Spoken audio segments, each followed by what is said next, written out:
Now it's time for Fantasy Insurance presented by Geico. We're going to help you out to fix your QB spot. 6 teams are on a bye.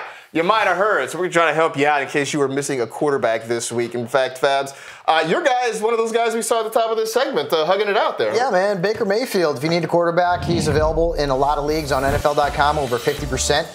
And we'll see what happens with this new offense, but Freddie Kitchens is basically a Todd Haley disciple. I don't think there's going to be a lot of change, but this really has the chance to be a high-scoring game. The Chiefs are giving up the 4th most fantasy points to quarterbacks on their home field on the road this season, so I really do believe that Baker Mayfield could give you 18+. If the Browns' offense goes either really good or really bad, I can't wait for all the Freddie Kitchens puns that will be coming. Akbar!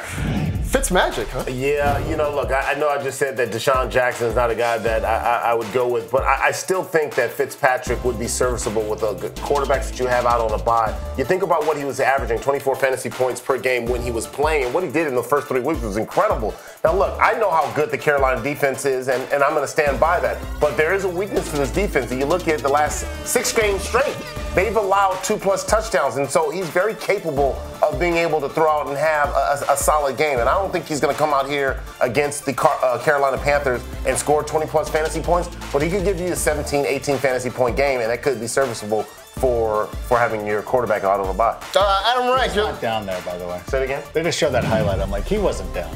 There you go. You're looking at Washington. Sorry. I'm going to go with Alex Smith, maybe a little less aggressively than when I was asked this question by our producer on Tuesday, who was haranguing me like, I need to know right now. And I'm like, Alex Smith, because of the matchup. They are down a number of weapons as we went to the injury report earlier today, but ultimately, Alex Smith has got a great matchup against the Atlanta Falcons, who have not done a great job. We talk about matching up people against the Tampa Bay Buccaneers, but the Falcons are right in that mix as well. And there are games where Alex Smith does things like that, where he finds Vernon Davis, and even though they're down some players like Chris Thompson, he can still come out and deliver for you. It's when you think that Alex Smith is not going to come through is when he comes through. Well, this is good for him.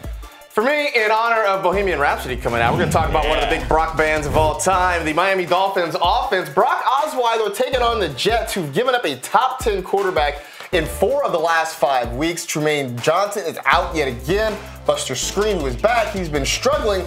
And somebody, possibly Kenny Stills, who is a surprise active this week, gets a really plus matchup against Darryl Roberts in that Jets secondary. Plus, if you follow this sort of thing, Brock Osweiler at home averaging more than 21 fantasy points per game compared to just under 7 fantasy points per game on the road.